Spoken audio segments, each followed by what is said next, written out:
Hi everyone, Tanya here. Welcome to today's video. I'm outside today and working out in my garden and just enjoying the fresh air, and I hope you guys are too. I know it's been super hot, but it's nice right now in the evening. And today's video I'm going to be talking about freezing kale and spinach. Right now in my garden I've been having a lot of spinach and a lot of kale, and I do like to eat it, but it grows kind of faster than what I can keep up with, and I don't want it to go to waste.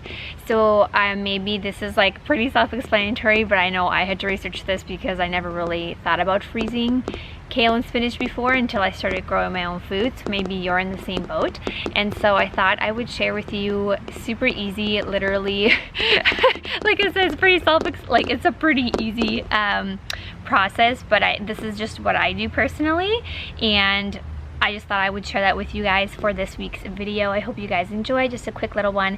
And again, I hope you're all doing well and enjoying your gardens this year and getting a lot of produce and flowers and just amazing things during this time. I know it's kind of maybe difficult, and you know, as people are quarantined or maybe on lockdown wherever you are, and hopefully you get to be outside and enjoy the fresh outdoors and just your garden if you can.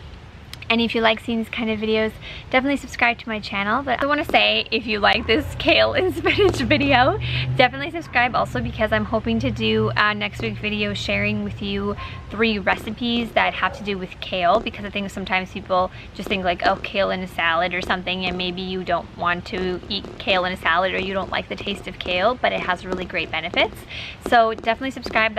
I'm hoping that will be my next video for next week, to share 3 recipes that have kale in them, because I've been doing experiments and trying things out.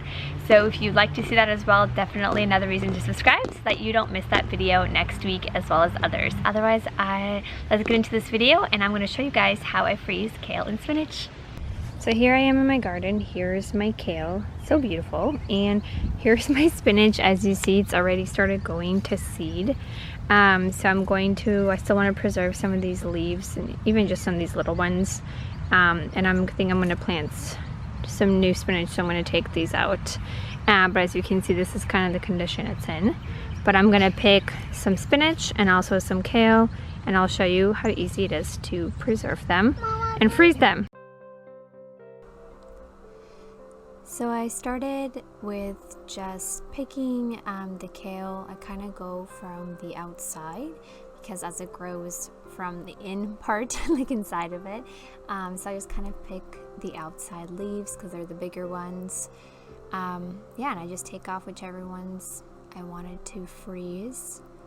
Does anybody else just get like excited about vegetables and produce? Like, I just look at it and I think it's so beautiful. Like, I don't know, just maybe that's why I love gardening so much, but just seeing this whole process, you know, from seed to this, and just, I don't know, knowing that plants are there for us as nutrients. Maybe it's cheesy, but just seeing the whole process, it's just really amazing.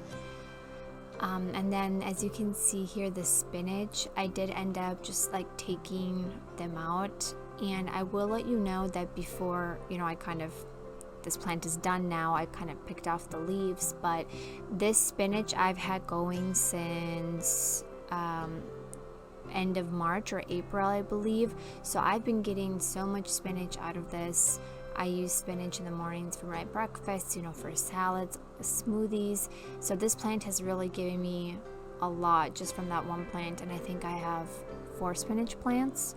So I just kind of picked off, as you can see, went to seed. So I just picked off some of the bigger leaves and some of the smaller ones, and that's what I'll be using for freezing and to save in our deep freezer downstairs, you know, throughout the next few months and into the winter, so that way we have some spinach to use. Also, guys, shout out to that little basket there. That was a thrift store find, $2. I was so excited for that. It's the little things. The next step is I just washed the kale, so I just put it in a colander and just washed it out in the sink. I did the same for my spinach.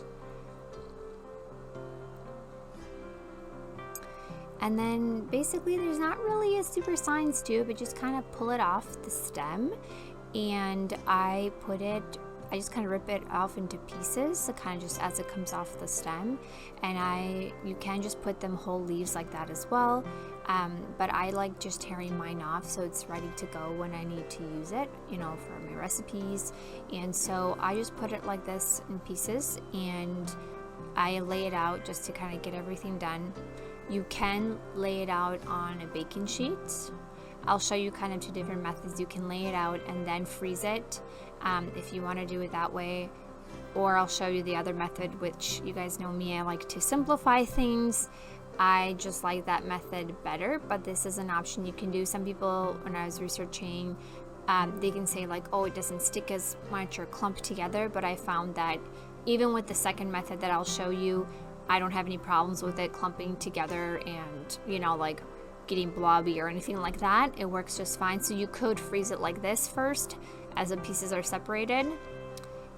Or what I do here, I'll just show you, this is my go-to method, and again, this has worked for me. I haven't had any problems. I just use the Ziploc freezer bags, and honestly, I just stick it in there. That's it. Like after I've washed it. I do recommend, if you have a salad spinner, don't have one yet, I'm thinking of investing in one, to try to get rid of some of that moisture. My leaves had kind of dried off by this point, so they weren't too bad, but you'll see with the spinach later, you can kind of dry it off with the paper towel. But that's it. I just plop it in the bag, however much you want in there. You can even divide it into like smaller bags if you're making them for smoothies, however you want to prep this. I don't mind just having it in a big bag. And that's it. It's ready to go in the freezer, and that's it, you guys. And yeah, I just plop it into, sometimes if I'm upstairs, I just put it into my little, you know, regular freezer upstairs, and then I'll move it down to my big freezer downstairs.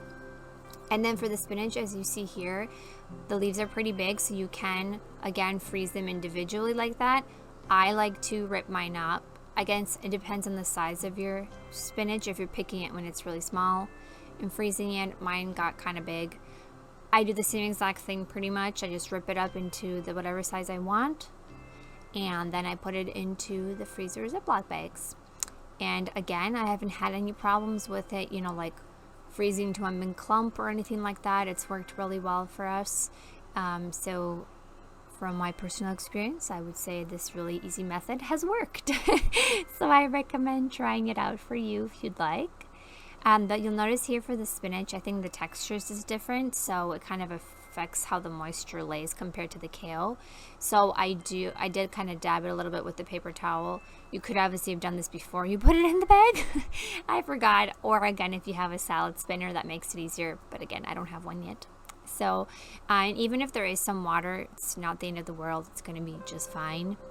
But yeah, so I just freeze it and label it, because as maybe a lot of you know, once you put stuff in the freezer, you think you'll know what it is, but you don't always, because right when stuff freezes and it's cold. So that's it. Super easy method. And this is what they came out like when they were all done. And yeah, so I hope you guys enjoy this and it helps you out in preserving some of your veggies.